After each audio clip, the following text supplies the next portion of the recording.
This project's called Fitzroy Bridge House. It involves an adaptation to a significant terrace house within the South Fitzroy Heritage Precinct, and it's also within another heritage precinct, that of the Wurundjeri people of the Kulin Nation. Built in 1854, the dwelling resides at the end of a terrace row of four, with an 80s block of flats to its north side. The property spans a long, thin site orientated east-west and faces Napier Street towards the front and Little Napier Street at the rear. Fitzroy. So South Fitzroy is Melbourne's first suburb, known for its attached Victorian-era housing, predominantly solid masonry, face or rendered brick, high solid to void ratios, zero lot line setbacks. The neighbourhood character contains rich examples of intricate brickwork, corbelling, capping, archways, and the ornate and exuberant detail of late 19th century Victorian styles such as Italianate. Fitzroy is known for its distinctive laneways. Before we commenced, as we like to do, we did a walk around the neighbourhood and did an in-depth study of the history of the site and the area. And indeed, a lot of the history of the area can be found in the laneways. Interesting evidence of night soil hatches as well as brick details make for interesting and idiosyncratic aspects. These photos give you a sense of the laneways in the early days and built form fronting the boundaries when laneways had a greater purpose.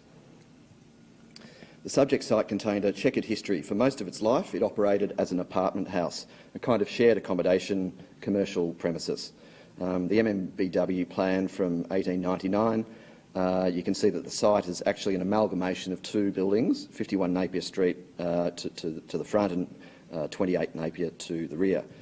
As you can see in the laneways behind, they would have been used for horse and carriage to pick up night soil.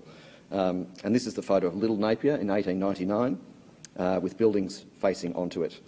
The aerial photo from 50 years later shows that the Little Napier building had then been demolished and the subject site was further extended, presumably to fit more lodges.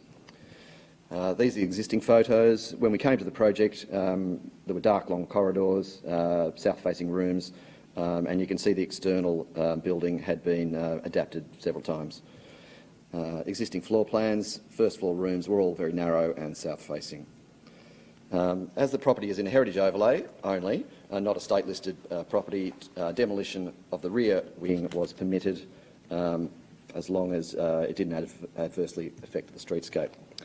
And so we went about doing a reasonably deep research into the history of the site and what a new architecture might be. And in this case, as opposed to providing a newly attached contrasting addition, an often supported heritage approach, our proposal was instead to set out a series of separate, self-similar, Mews-like outbuildings, separated by full-width courtyards.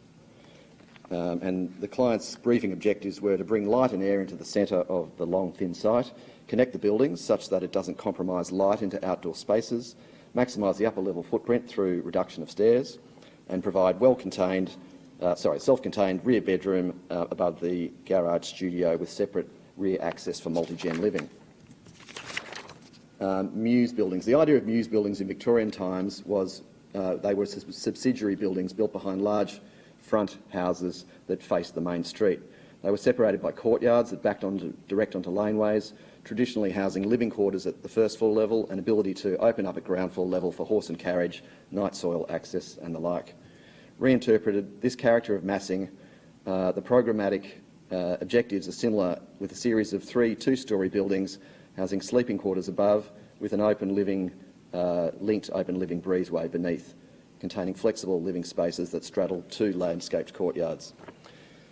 The floor plan contains essentially living spaces at ground level, so sitting room, dining entertaining space and main stair for the house, followed by the main courtyard which aligns with the neighbour's light court, an open kitchen meals living, a second small courtyard cafe breakfast area and a garage studio at the rear. Upstairs is effectively all bedrooms, adults sleeping in the front building, kids in the middle, grandparents at the rear, with only one stair internally, meaning that space can be maximised over the narrow site. And in a sense, we like the fact that this approach was actually returning the site closer to what it was in the 1800s, but ironically, actually in the process was making it far more responsive. Openness and light into the main courtyard is acquired through the intervention of a glass-roofed covered way to the north and an elevated glass bridge shifted to the south for solar access. Somewhat unconventional, this move unlocks the courtyard, providing equal ability to aid privacy as it does solar access, and provides for the borrowed amenity between the levels as one looks down over the manicured garden. From the front, the original masonry facade was carefully preserved and restored. In the demolition of the rear wing, all bricks were salvaged and reused, ensuring that the new work came intrinsically out of the old.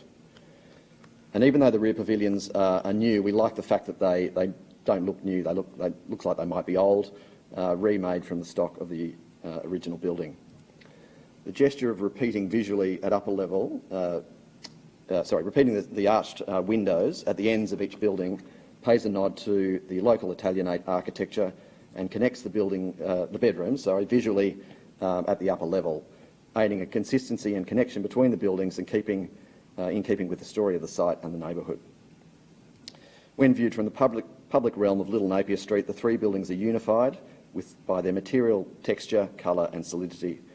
And whilst there is some distinction between the buildings via the separation, in this case we felt it was a more appropriate and more sensitive heritage result that they were integrated.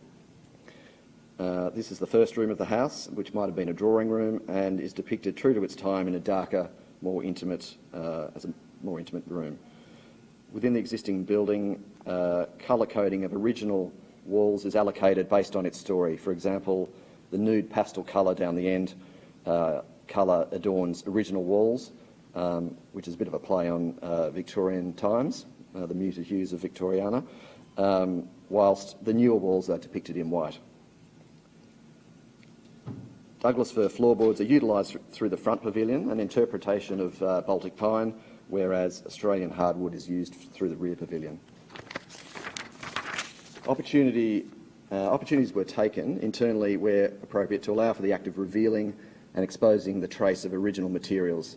Here, the legacy of original brickwork to the front facade is revealed in the ensuite, whilst render and paint was removed from the boundary wall and was removed to reveal night soil or service hatch moments from a previous time, adding to the richness and active storytelling within the dwelling.